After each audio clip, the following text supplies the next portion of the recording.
सती हंत सिद्ध सूरी उपाध्याय साधु सर्व अर्थ के प्रकाशी मांगे रूपकारी है तिनको स्वरूप जान रागते भई जो भक्ति काय को नवाई स्तुति को उचारी है धन्य धन्य तिन ही ते काज सब आज भय कर जोड़े बारे बारे वंदना हमारी है मंगल कल्याण सुख है सो हम चाहते हैं ओ मेरी ऐसी दशा जैसी तुम्हारी है ओ मेरी ऐसी दशा जैसी तुम्हारी है ओ मेरी ऐसी दशा जैसी तुम्हारी है। क्षत्र चूड़ामणि नामक यह ग्रंथ और जीवनधर स्वामी वैराग्य में चिंतन करते हुए अनंत सुख स्वरूप ऐसे आत्म तत्व के अनुभव रूप अंतरंग प्रमाण की चर्चा यहाँ कर चुके थे और अब आगे लोक अनुप्रेक्षा के चिंतन से हम चर्चा को और आगे बढ़ाने वाले हैं। देखिए 70 नंबर का यह श्लोक है लोक अनुप्रेक्षा, जिसमें जीवनधर स्वामी क्या चिंतन कर रहे हैं। प्रसारितांगी घृणालोक कटिनिक्षिप्त पाणिना तुल्य है पुंसोर्ध मध्यार्धो विभाग त्रिमरुद्य। हे आत्मन, ऊर्ध्वलोक, मध्यलोक और अधोलोक ये 3 विभाग हैं जिसके ऐसा माने लोक का चिंतन कर रहे हैं। लोक के 3 हिस्से हैं, एक ऊर्ध्व लोक है, एक मध्य लोक है और एक अधोलोक है। ऊर्ध्व ऊपर है, मध्य बीच में है और अधोलोक नीचे है। ये जो लोक है ये मेरू पर्वत के आधार पर बटा है।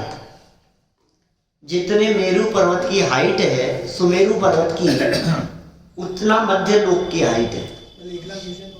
हाँ, और सुमेरु पर्वत से एक बाल के अंतर से उसकी जो चूलिका है उसके एक बाल के अंतराल से ऊपर ऊर्ध्व लोक शुरू हो जाता है।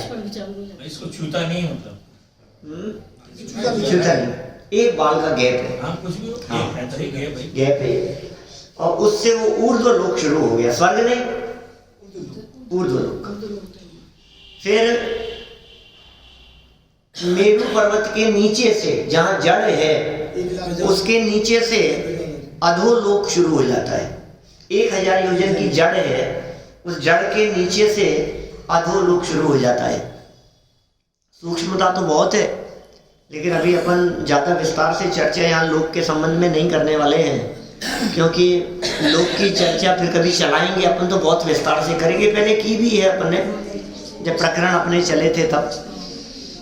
देखिए पहली बार ही सुना कि भाई उसके नीचे नरक ये भाव ऐसा है कि अपना ये पूरा होने के बाद में हाँ। और बीच में थोड़ा सा लोग का, क्योंकि आप बाहर तो सब जगह करते ही हैं, हाँ, लेकिन यहाँ के लोगों को जो कुछ नए लोग आ रहे हैं उनके हिसाब से एक बार पूरे लोग का 2-4-5 दिन कर लेंगे, देखते हैं। उसके बाद में मोक्ष मार्ग प्रकाशन चालू करेंगे। हाँ, चलिए देखते हैं, बात करेंगे जैसा भी क्या करना है। घनोदधि वात वलय, वात माने होता है हवा, घन उदधि, घनोदधि वात वलय। घन माने बहुत घनी, उदधि माने जल, घनोदधि माने पानी और घने पानी से मिली हुई हवा, उसका घेरा। वलय माने घेरा। वापस देखना शब्द क्या है, घनोदधि वात वलय। कितने शब्द हैं इसमें? घन माने बहुत घनापन, हेवीनेस। उदधि माने जल, घनोदधि, घनोदधि घना पानी मिश्रित हवा, पानी मिश्रित हवा। और वलय माने घेरा। ये फर्स्ट है, माने लोक है। इस लोक के चारों ओर, लोक के बाहर नहीं भीतर, सबसे पहले घनोदधि नाम का वातवलय है, बराबर। फिर उसके चारों तरफ घन वातवलय है और उसके चारों तरफ तनु वातवलय है। इन तीन वातवलयों से वेष्टित, पैर फैलाए हुए, कमर पर हाथ रखा है जिसने, ऐसे पुरुष के समान यह लोक है। घन वातवलय माने घनी हवा, घनोदधि मतलब पानी मिश्रित घनी हवा, और तनु मतलब पतली हवा।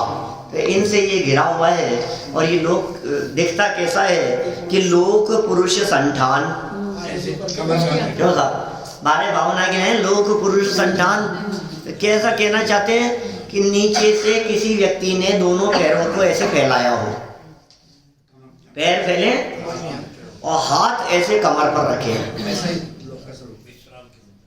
पैर फैले हुए और हाथ कमर पर रखे हुए।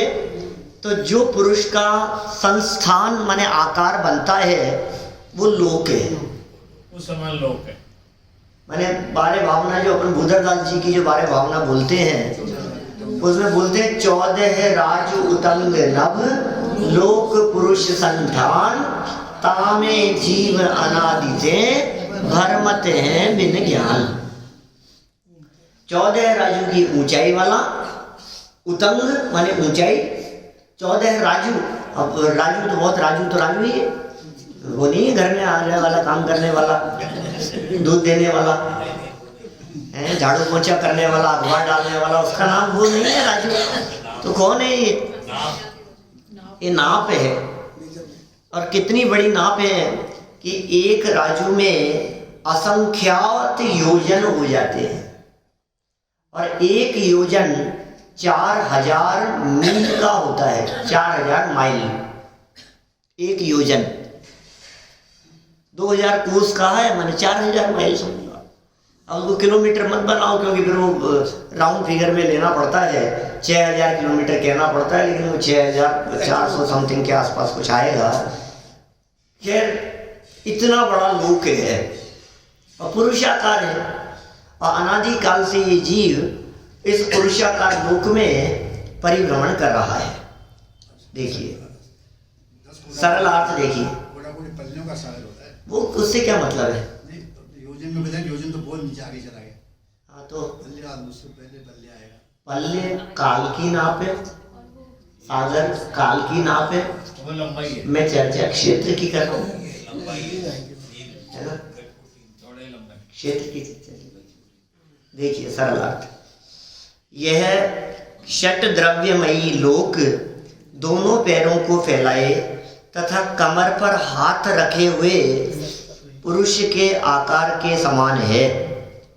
इस लोक के ऊर्ध्वलोक, मध्यलोक और पाताल अधोलोक, ये 3 भेद हैं। यह लोक घनोदधि वातवलय, घन वातवलय और तनु वातवलय से वेष्टित है। इस शब्द का, इन पंक्तियों का ऐसा अर्थ नहीं समझना चाहिए कि लोक को चारों तरफ से इन वातवलयों ने घेर रखा है। माने ऐसा लगता है, फिर प्रश्न खड़ा होता है कि क्या वातवलय लोक में है या लोक के बाहर है? भाई लोक को घेर रखा है तो लोक के बाहर है क्या? लोक के बाहर नहीं है, वातवलयों की सीमा तक लोक है, उसी सीमा में है। ठीक है। और पूरा का पूरा लोक इन हवा के ऊपर टिका हुआ है, वातवलयों के आधार पर टिका हुआ है। ये जो हवा है, ये हवा स्थिर स्वभाव वाली है, ठोस है, घन है, और अपने ऊपर इस संपूर्ण लोक को बांधे रखने में, टिकाए रखने में समर्थ है। 7 राजू नीचे है, 7 ऊपर है। हाँ, हम जहाँ बैठे हुए हैं यहाँ से 7 राजू नीचे है अधोलोक, और 7 राजू ऊपर है ऊर्ध्वलोक। बीच में मध्य लोक की जो ऊंचाई कही है 1,00,000 योजन, 1,40,000 योजन, उसे उसमें ही शामिल कर लिया जाता है,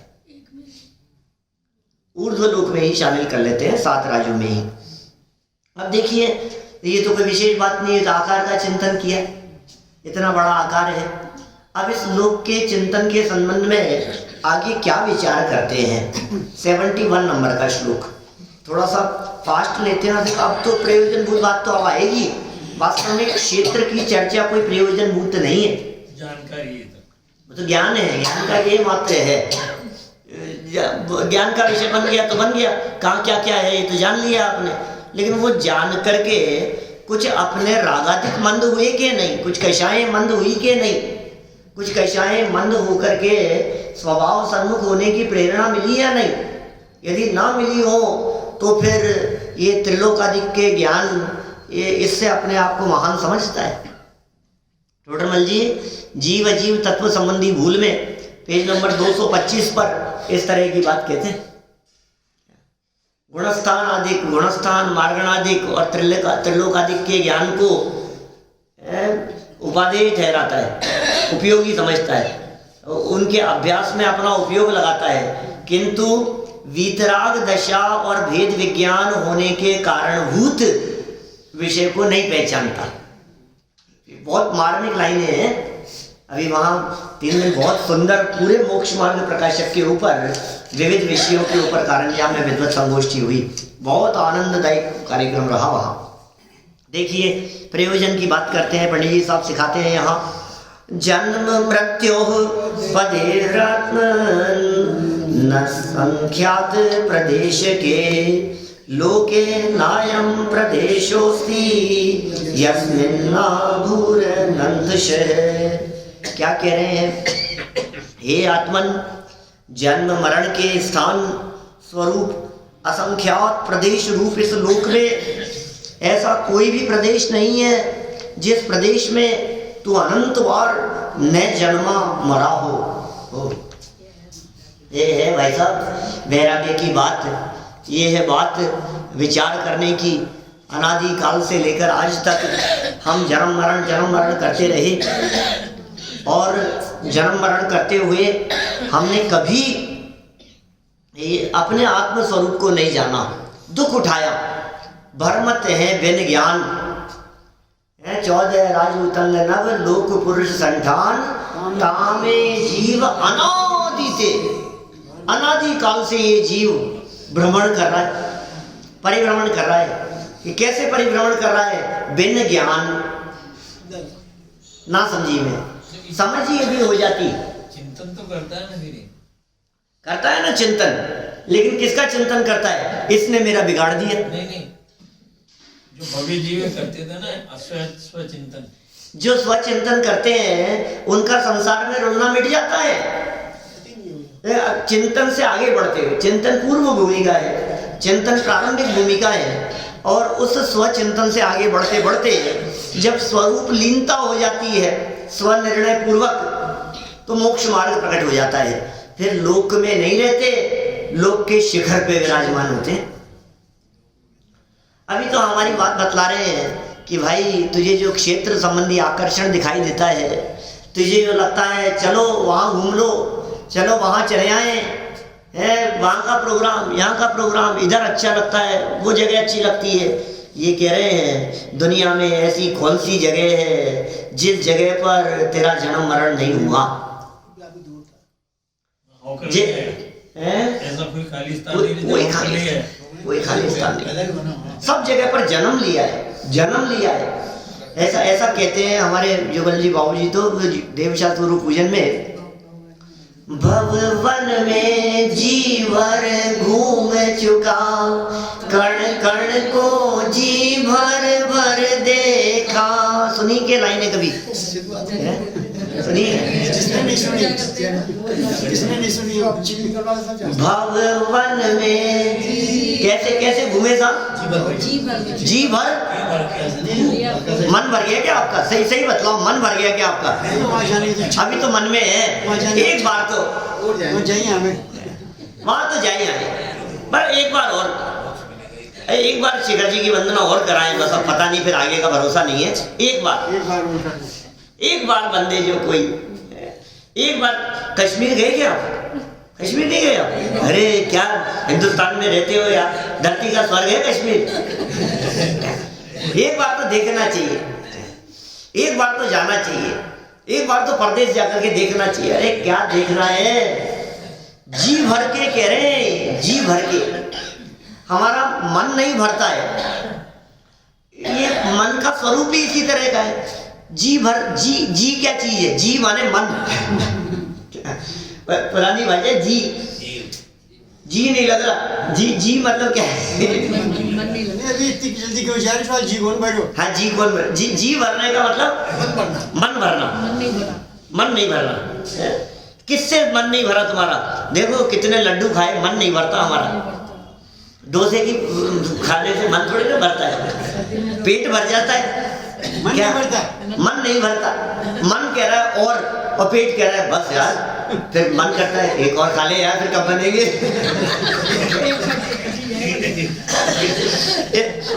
मन जी भर भर करके, और कह रहे देखा जी हमने, जी भर भर करके देखा। और किसको? कण कण को। ये गजब कर दिया उन्होंने, कण कण को जी भर भर करके देखा। ऐसा भी कभी होता है क्या दीपेश जी? कभी ऐसा हुआ है अपने इसका कण कण देखा क्या आपने? इसका, इस पलासने का, इस कण को देखा क्या? आप जहाँ बैठे हैं मास्टर साहब, आपने इसका कण देखा नीचे, जहाँ कौन सी जगह है, उस जगह को इतना बारीकी से, उस कॉर्नर को देखा क्या? जैन साहब कितने साल हो गए आपको आते हुए? फिर उस कॉर्नर को देखा आपने? नीचे उसको जी भर के देखा? यहाँ आते हुए भी नहीं देखा। तो फिर कैसे कह रहे हैं? झूठ बोल रहे हैं क्या? सब जगह जन्म लिया। मैं कहता हूँ इसका विश्लेषण करते हुए, ये जो बात यहाँ कही है वादीप सिंह आचार्य देव ने, इस बात के आधार पर कि भाई कोई व्यक्ति सात्विक तुमसे ये कहे कि तुमने हवा महल देखा है क्या, तुमने अल्बर्ट हॉल देखा है क्या, तुम जयपुर घूमे हो क्या, तो क्या कहोगे? बोलो। बंबई कभी गए और किसी व्यक्ति ने तुमसे पूछा आप कभी जयपुर देखा तुमने कभी? क्या बात करता है, जयपुर में तो जन्म हुआ है मेरा। आप क्या कहेंगे? जयपुर की बात कर रहे हो? कभी जौहरी बाजार, अरे जौहरी बाजार में तो घर है मेरा, जौहरी बाजार में तो पैदा हुआ हूं मैं। क्या बात कर रहे हो तुम? जौहरी बाजार में देखने की बात कर रहे हो आप? माने जो हमारी जन्म स्थली रही हो, उससे ज्यादा परिचित जगह कोई और नहीं होती। क्या था? जी भर के देखने का मतलब है अत्यंत निकटता से देखा है। जहां वहां पैदा हुआ हूं मैं, तो ये कह रहे हैं इस पूरे 3 लोक में कोई प्रदेश ऐसा नहीं है भाई जिस प्रदेश को पर तेरा जन्म और मरण ना हुआ हो। हर यहां भी जन्म हुआ है, इसके बगल में भी जन्म हुआ है, इसके बगल में भी जन्म हुआ है। सुई की नोक यहाँ टच करो ना इस जगह पर, क्योंकि अकेले जमीन की बात नहीं है, ये भी तो है, खुला स्थान भी तो है। जिस जगह ये उंगली रखी है मेरी, इस जगह पर असंख्यात प्रदेश है, इस जगह पर, और वहां हमने जन्म लिया है निगोदिया बन के, सूक्ष्म निगोदिया बन करके, एकेंद्रीय बन करके, अपर्याप्त जीवों के रूप में। न मालूम कैसे कैसे हमने यहाँ जन्म लिया, इस जगह पे, इस जगह जन्म लिया, फिर वहीं असंख्यात बार जन्म लिया, दूसरी जगह जन्म लिया, दूसरी, सब जगह पर अनंत बार जन्मा और मरा है। अब क्या बाकी रह गया? ये क्या कहना क्या चाहते हैं? देखो आप वापस देखो एक बार इनको अन्वय अर्थ की पंक्तियों को। हे आत्मन जन्म मरण के स्थान स्वरूप असंख्योत प्रदेश रूप इस लोक में ऐसा कोई भी प्रदेश नहीं है। मध्य प्रदेश में गए क्या आप? कोई प्रदेश ऐसा नहीं है जिस प्रदेश में तू, हे आत्मन तू, माने मैं, तू को क्या लगाना? मैं अनंत बार न जन्मा मरा हूं, हर जगह पर जन्मा और मरा हूं मैं। हे सरल देखो, हे आत्मन जन्म और मृत्यु के स्थान स्वरूप इस लोक में ऐसा एक भी प्रदेश शेष नहीं है जिस प्रदेश में तुमने जन्म नहीं लिया हो और मरण भी नहीं किया हो। जन्म भी और मरण भी। क्षेत्र परावर्तन की चर्चा की थी हमने, बहुत दिनों तक चर्चा चली थी एक एक परावर्तन के संदर्भ में। बाहर वहां बैठ करके होता था व्याख्यान, कार्तिकेय अनुप्रेक्षा पढ़ते समय जो प्रकरण आए थे अरे आप कल्पना करो, ये क्षेत्र परावर्तन कितना बड़ा है। पंच परावर्तनों पर है वैसे मेरे प्रवचन, उसमें यूट्यूब पर है, मंगलायतन में लिए थे, शायद 3 प्रवचन है, 3 प्रवचनों में पंच परावर्तन की चर्चा की थी। यहाँ तो कोई काफ़ी दिन चला, मैंने 15 दिन से ज़्यादा चला, कार्तिक अनुप्रेक्षा में बहुत दिनों तक चलाया है। अपने को लगता है कैसे होगा, उनको पूरा करना आसान काम नहीं है। अभी तो क्रम से पूरा करने की कहते हैं, ये तो पूरा ही नहीं होता। आप सोचो इस हॉल में जितने ये मार्बल के चौके लगे हुए हैं, इन सब चौकों पर आपको यहाँ से खड़े रह करके कहा जाए कि तुम बॉल उछालो, और बॉल उछल करके यहाँ से फेंकने पर जिस चौके पर गिर जावे, हम मान लेंगे कि उस चौके पर आपका जन्म हो गया। बॉल गिरना माने वहाँ जन्म हो गया। दोबारा उछालो तो दूसरे चौके पर जन्म हो गया।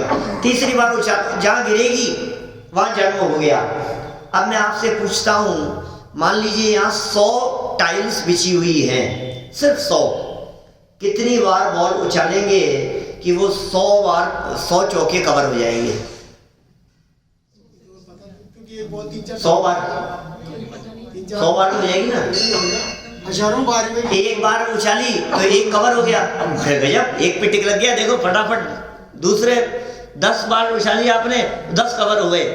कि सुनो दोबारा गिरती रहेंगी, और हो सकता है हजारों लाखों बार में भी कोई ऐसे रह जाए जो कवर नहीं हो पाए।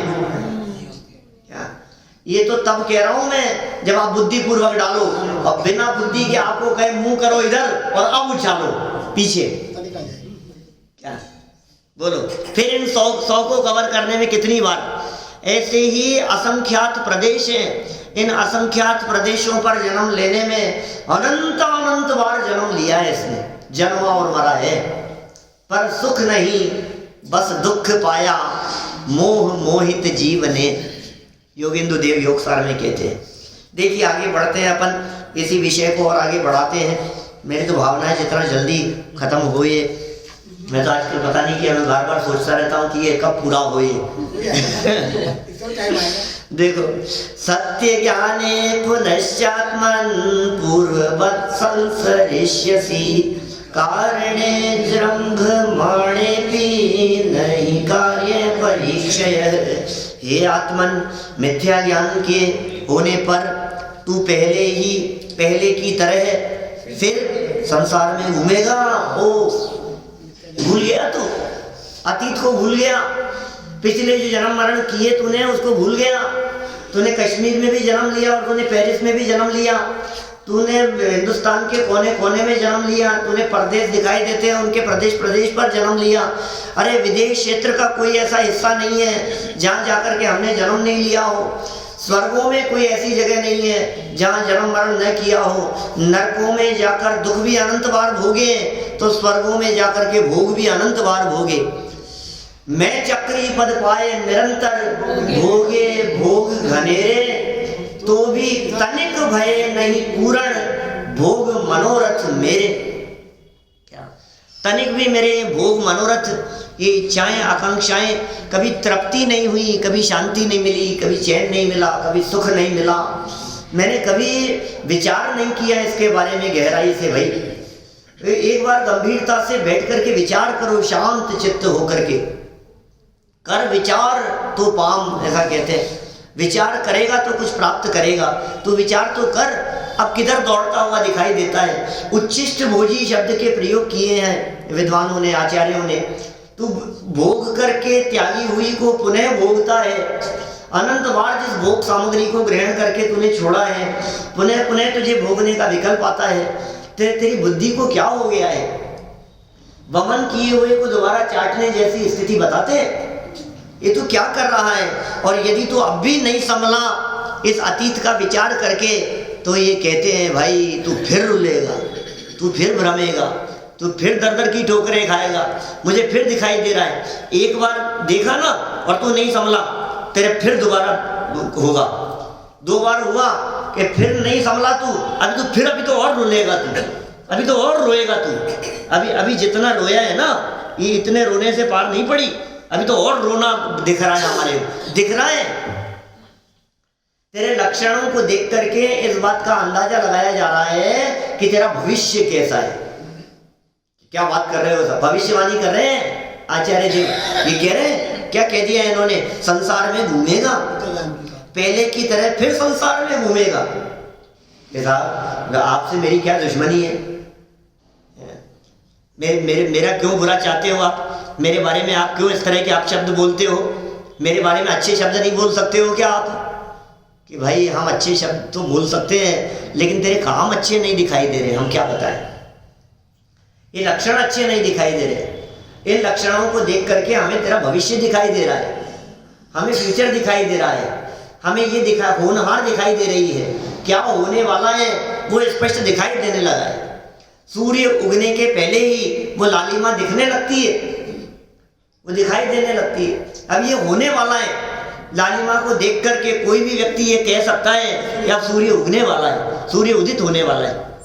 हम ये देख करके कह सकते हैं यहाँ, क्योंकि तेरे को इतना जन्म मरण हुआ, तूने इतना संसार परिभ्रमण किया, चतुर्गति में दुख उठाए, और फिर जब दुख उठा रहा था तब तो रो रहा था, और आज क्या हुआ, आज भूल गया उसको। जब थोड़ी सी अनुकूलताएं मिली तो फिर भूल गया। वो बातें याद थोड़ी ना रहती है, पुरानी बातें। देखो गाड़ियां दौड़ाता है, बाइक दौड़ाते हैं, लड़के लोग दौड़ाते रहते हैं ना, 20-22 साल के ऐसे सब दौड़ाते हैं इतना तेजी से कि अपन देखो तो आज तक कभी ऐसा नहीं हुआ होगा कि उनके बारे में किसी ने अच्छे शब्द बोले हों। वो जिनके बगल से निकलते हैं पीछे से लोग यही कहते हैं, ये क्या कर रहा है, मरेगा नहीं। क्या बोलो साहब, आपने भी बोले होंगे कभी ऐसे शब्द, दिख रही है ये हालत, बोलो मरेगा ये। अच्छा अब सुनो, अभी भी आए जब ना एक लड़का इतनी स्पीडली बाइक से लेके गया, अभी भी बोल के आया, मरेगा या मरेगा ये कैसे चला रहा है, मरेगा ये। अब आप लक्षण देख रहे हैं ना आपको, और वो 2-5 बार चलाई उसने, 10 बार चलाई तो हौसला बढ़, अरे ऐसे कोई गिरते हैं क्या, ऐसे कोई गिरते हैं क्या, बेटा तू गिरेगा तो फिर उठने लायक नहीं रहेगा क्या, तो ये पता नहीं है। अब वो गिर गया, समझना बात, गिर गया, फ्रैक्चर हो गया, हाथ पाँव टूटे, महीना 2 महीना खराब हो गया, ठीक है, टंगे रहे, हाथ पाँव लटके रहे। अब उस बात को हुए फिर 2-4-6 महीने निकल गए, साल भर निकल गया, अब क्या करता है, फिर दौड़ाता है, अब फिर भूल गया, अरे नहीं थोड़ा समझ करके ऐसा छोड़ेगा, कोई उसको याद दिलाए बार बार में, ये आचार्य देव याद दिला रहे हैं हमारे को बार बार में, भाई तू समल नादान, ये भव बीता जाए रे, ये भव बीतता चला जा रहा है, ये अवसर बीता जाए, निकल रहा है ये अवसर के निकल जाने के बाद फिर मौका नहीं मिलेगा। नहीं कोई बात नहीं, हमने तो ऐसी बातें सुनी है, बीती ताही विसार दे, नहीं अब वो नहीं पता मुझे मैंने इतना पता है पिछली बातों को भूल, आगे की सुध ले तब तो समझदार हो गया, आगे की सुध ले ली तब तो समझदार हो गया, लेकिन पिछली बातों को भूलकर दोबारा वही काम करे जो पीछे किए थे, तो बोले तेरे को तो ये कह रहे हैं, भविष्यवाणी कर रहे हैं यहाँ, मैं क्या करूं साहब।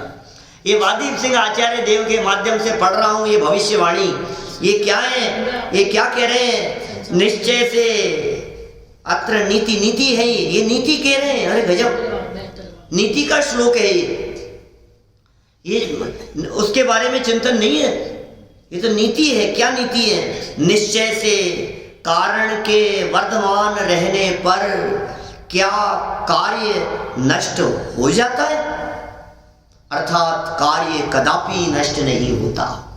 बोलो, जिस कारण के होने पर जो कार्य देखा गया, समझना क्या कह रहे, किसी कारण के, किसी वजह से कोई कार्य देखा गया, बराबर।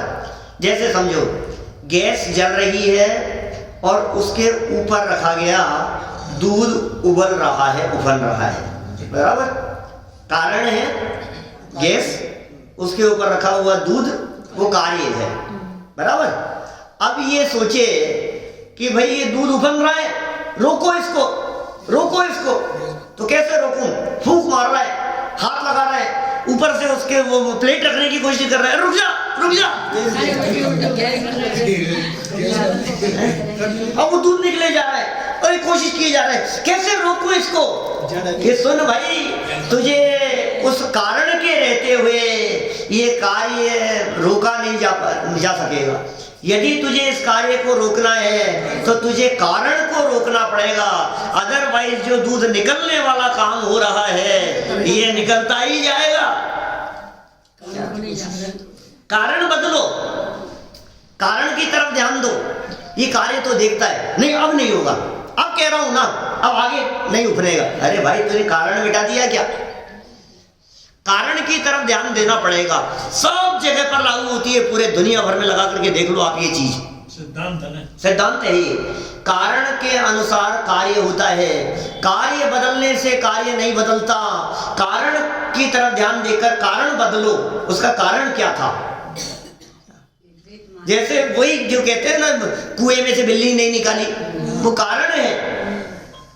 गंदे मलिन दुर्गंधित पानी के आने का कारण है ये। बिल्ली पड़ी है कुएं में और कितना पानी निकालो और गंदा आता जा रहा है। अब क्या करोगे बोलो? बिल्ली को निकालना कि नहीं अब अच्छा आएगा, अब अच्छा आएगा। अब तुम खराब मत बोलो हमारे लिए। क्या अब तुम चिंता मत करो, अब देखना आज सारा पानी निकाल दिया, अब कल देखना, कल निश्चित रूप से अच्छा आएगा। कि मूर्ख पहले ये बता कि तेरे जिस कारण से खराब आ रहा था तूने उस कारण को मिटाया कि नहीं? पता ही नहीं है उसको। उसको मिटा, वो मिटाएगा तो फिर सुधरेगा। कितने सुंदर बात, क्या नीति है ये नीति कह रहे हैं यहाँ पर। ऐसी नीतियां लिखी हैं, सच में ऐसा है, ये पूरा का पूरा ग्रंथ नीतियां हैं ऐसी। कभी कभी तो ऐसा मन करता है कि ये इसकी टीका लिखी जाए इस तरह से, एक दोबारा चलाइए। हाँ दोबारा तो क्या चलेगा, लेकिन ये ऐसी नीतियां हैं, नीतियां निकाल करके उनकी व्याख्याएं लिखी जाए, उसको खोल खोल करके बताया जाए, उसका विश्लेषण किया जाए, जीवन सुधार के लिए है। देखो क्या कह रहे हैं यहाँ, हे आत्मन, आत्मज्ञान न होने से तुम इस दुखमय संसार में हमेशा की तरह परिभ्रमण करते ही रहोगे। वे निज आत्म ज्ञान बिना सुख लेश न पायो। बोलो, आत्मज्ञान के बिना कहीं भी चले जाए, ज्ञान नहीं था तो जहां जाएगा, बुद्धि नहीं है ना, यदि मंद बुद्धि है तो कहीं भी चले जाए सब जगह पर दुखी पाएगा। सब मतलब यदि समझ नहीं है, समझदारी नहीं है, ज्ञान नहीं है, विवेक नहीं है, तो फिर कहीं भी खड़ा हो सब जगह पर तकलीफ पाएगा।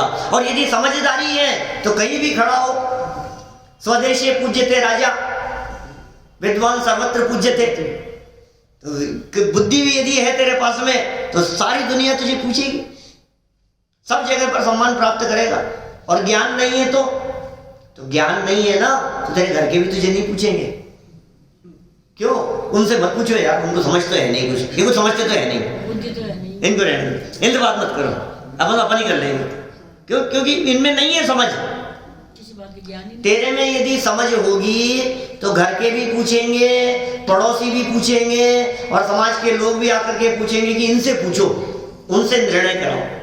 तेरे में यदि समझ हो, और समझ नहीं हो तो ये कोई नहीं पूछेगा। ये कह रहे हैं आत्मज्ञान, सच्ची समझ की बात कर रहे हैं, लौकिक समझ की नहीं। जब लौकिक समझ होने पर भी पूज्यता देखी जाती है, टोडरमल जी ने मोक्ष मार्ग प्रकाशक में पंच परमेष्ठियों का स्वरूप बतलाने के बाद प्रारंभ में उनके पूज्यत्व का कारण बतलाया। ये पूज्य क्यों है, इनकी पूज्यता का क्या कारण है? तो उन्होंने कहा सुनो, राग की हीनता और ज्ञान की अधिकता, विशेषता, ये पूज्यता का कारण होता है। वीतरागता की वृद्धि, वीतरागता और ज्ञान की वृद्धि, कषायों की मंदता और हीनता और ज्ञान की विशेषता, इस व्यक्ति से, इस वृत्ति से व्यक्ति स्वयं वो पूज्य हो जाता है। आपकी कषाएं यदि मंद हो, आपकी यदि भेदभाव की वृत्ति यदि कम हो और ज्ञान थोड़ा सा विशेष हो, तो देखो कहां से कहां पहुंच जाता है व्यक्ति। करेंगे मोक्ष मार्ग प्रकाशक में चर्चा निकट में। देखिए हे आत्मन, आत्मज्ञान न होने से तुम इस दुखमय संसार में हमेशा की तरह, जैसे पहले 0 पर आउट हुए थे ना, तो अभी भी वैसे ही खेल रहे हैं। तो अभी भी आती हुई बॉल को नहीं देख रहा है तो फिर आउट होगा। तो जैसे पहले दौड़ता हुआ गिरा था ना, और तूने जमीन में यहाँ जो चिकनाई थी तूने नहीं देखी थी, और फिर वैसे ही दौड़ रहा है तो फिर गिरेगा। पहले की तरह जैसे आत्मज्ञान के बिना पहले तू संसार परिभ्रमण किया ना, जैसे आत्मज्ञान के बिना पहले तू नरक निगो त्रियंच आदि गतियों में भटका ना, रोता रहा ना, उसी तरह पहले की तरह इस दुखमय संसार में हमेशा की तरह परिभ्रमण करते ही रहो, करते ही, कभी मिट जाएगा ऐसा नहीं होगा, करते ही रहोगे। क्योंकि कार्य की उत्पादक सामग्री के होने पर, कार्य की उत्पादक सामग्री उसे कहते हैं कारण। कार्य की उत्पादक सामग्री को क्या कहते हैं? कारण। उसके होने पर कार्य का प्रादुर्भाव माने जन्म लेना, उत्पन्न होना अवश्य ही होता है। इसलिए समझदार व्यक्ति कार्य को नहीं देखते, कारण को देखते हैं। समझदार व्यक्ति क्रिया को नहीं देखते, अभिप्राय को देखते हैं, परिणामों को देखते हैं।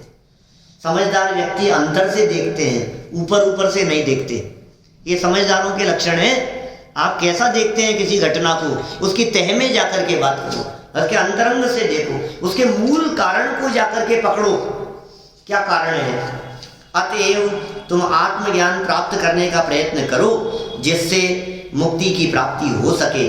आत्मज्ञान ही संसार का नाशक है। आत्मज्ञान ही संसार को नष्ट करने वाला है। आत्मज्ञान ही ज्ञान है, शेष सभी अज्ञान। देखिए एक और श्लोक, लोक भावना की चर्चा है, पूरी करें अपन। कितने सुंदर बातें कहते हैं ये सब, इसमें भी नीति बता रहे हैं। फिर यतस्व तत्व पश्यात्मन् भुक्त्वा मुग्धोचितं सुखम् चिरस्थायी अंधकारोपि प्रकाशे ही विनश्यति।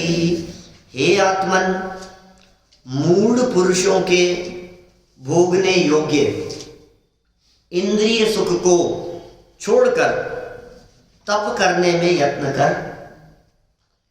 ये क्या बात है, ये इंद्रिय सुख मूर्खों के भोगने योग्य है। मूढ़ शब्द, सज्जन लोग मूढ़ शब्द का प्रयोग करते हैं।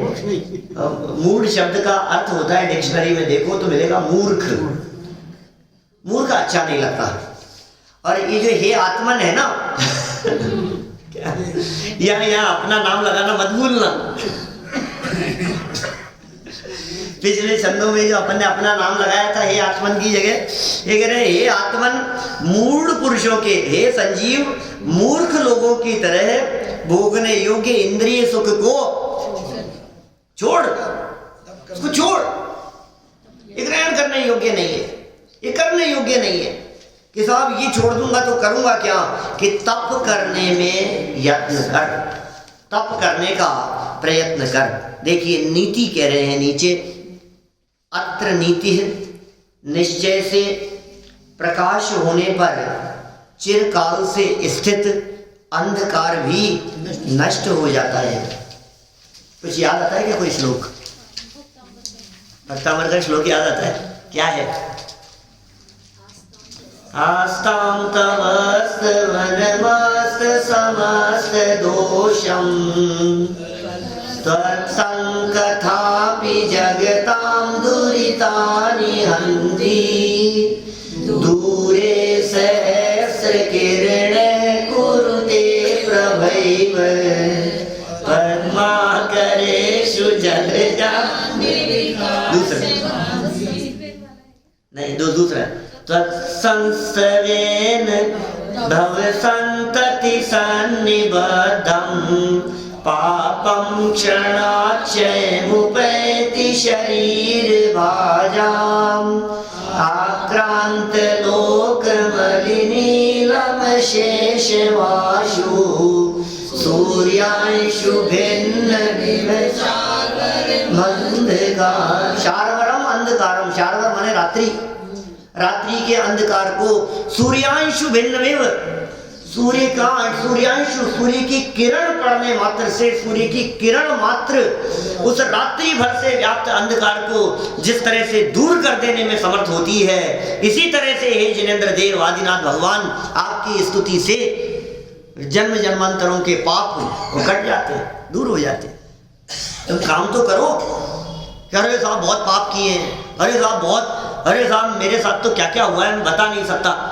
तो जब नहीं बता सकता तो क्यों बताने की चेष्टा क्यों विकल्प कर रहा है? मत कर, जाने दे उसको, खत्म कर उस बात को, हो गई वो बात खत्म।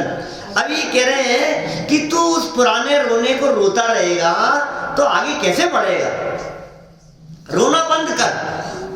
कहते ना आगे की सुध ले, जो बात कही थी अपन ने कि आगे के बारे में विचार कर, पुरानी बातों का विचार करना बंद कर दे। ये साहब ये लोक अनुप्रेक्षा के चिंतन से तो मैं बहुत विचलित हो गया हूँ। अरे मैंने कैसे ये क्या क्या काम किए, कैसे दुख उठाए हमने, संसार में परिभ्रमण करते रहे। मत करो चर्चा, ये बात मत करो, ये बातें करने योग्य नहीं है। उजाला करो। देखो पढ़ते हैं आगे अपन क्या कह रहे हैं यहाँ, सरल अर्थ। इसलिए हे आत्मन, मूर्ख जनों को भोगने योग्य, मूर्ख लोगों को भोगने योग्य सुखाभास, इंद्रिय जन्य सुख, इंद्रियों का सारा सुख, लड्डू पेड़े भोगना, स्पर्शन इंद्रिय का सुख, स्त्री जन्य सुख, रजाई जन्य सुख, स्पर्शन इंद्रिय जन्य सुख, हीटर लगा करके जो बैठा है ठंड में ठिठुरते हुए जो तेरे को सुख दिखाई दे रहा है, ये सारे सुख घ्राणेन्द्रिय संबंधी, चक्षु इंद्रिय संबंधी, टीवी के सामने, मोबाइल के सामने, कर्णेन्द्रिय संबंधी, म्यूजिक धुन सुनने संबंधी, जो कर्ण प्रिय लग रहा है तुझे, ये सारे सुख सुख नहीं है। ये सुख सदा ही त्याज्य रे, पश्चात जिसके दुख है। ये छोड़कर तुम यथार्थ ज्ञान द्वारा सम्यक तप के लिए प्रयत्न करो, सम्यक ज्ञान करो, उससे भिन्न देखो, अपने को देखो, मैं उससे भिन्न हूँ, उसमें सुख नहीं है, सुख तो भीतर भरा है, सुख तो अंतर में है। अंतर स्वभाव को देखो, अपने अंतरंग में देखो। हमारे जिन ज्ञानी धर्मात्माओं ने सुख प्राप्त किया, जो भगवान महावीर स्वामी अनंत सुखी हो गए, वे अनंत सुखी बाहर इकट्ठा करके नहीं हुए थे, बाहर सब त्यागा और अंदर सब अपनाया। अनंत सुख कैसे मिला उन्हें? आज भगवान महावीर स्वामी अनंत सुखी कैसे हैं? पार्श्वनाथ भगवान अनंत सुखी कैसे हैं? सिद्ध दशा में वे सिद्ध भगवान अनंत सुख का उपभोग कैसे कर रहे हैं? क्या मिल गया उन्हें और कहाँ से मिल गया? अंदर में, अंदर भरा है। ये सुख अंदर से प्रकट होता है, बाहर से नहीं। इसलिए सम्यक तप के लिए प्रयत्न करो, क्योंकि प्रकाश के होने पर, सम्यक तप किया ना तूने, वो तप का प्रकाश है, उसके होने पर चिरकाल से व्याप्त अंधकार भी तत्काल नष्ट हो जाता है। इस तरह अपने लोक अनुप्रेक्षा की यहाँ चर्चा की है। कल अपन बोधि दुर्लभ की बड़ी मार्मिक चर्चा है। बोधि दुर्लभ जो है ना, ये तो बार बार पढ़ने योग्य, ये मुख्य बोधि दुर्लभ बहुत महत्वपूर्ण है। हम दुर्लभता का ज्ञान कराएंगे यहाँ। मुझे वो अब चूंकि आगे बोधि दुर्लभ पढ़ेंगे तो मुझे विकल्प आ रहा है, 2 लाइनें अपन दौलत राम जी वाली भी बोल तो लेवे। लोक अनुप्रेक्षा के बारे में क्या लिखा उन्होंने? किन्हु न करे न धरे को, षट द्रव्यमयी न हरे को, सो लोक माहि बिन समता, दुख सहे जीव नित भ्रमता। ऐसे लोक में, जिस लोक को किसी ने किया नहीं है, जिस लोक को किसी ने बनाया नहीं है, जिस लोक की कोई रक्षा करने वाला नहीं है, यह लोक अनादि अनंत ध्रुव शाश्वत है। इस लोक में क्या कह रहे हैं? सो लोक माहि बिन समता, समता के बिना, साम्य भाव को धारण किए बिना, राग द्वेष आदि से रहित हुए बिना, सम्यक चारित्र को अंगीकार किए बिना, सो लोक माहि बिन समता, दुख सहे जीव कैसे नित भ्रमता। हे जीव, तूने अपने समता स्वभाव को न देखा और आकुलता में ही जीवन बिताया, इसलिए इस लोक में निरंतर परिभ्रमण करता रहा। और अब कहते हैं तू यदि ये परिभ्रमण न करना चाहता हो तो तू समता भाव को अंगीकार कर, तो आत्मज्ञान कर। और फिर भी देखो, अभी सीधे सीधे बात समझाइए, फिर भी नहीं समझे तो फिर दुर्लभता समझा करके उंगली टेढ़ी करके समझाएंगे कल।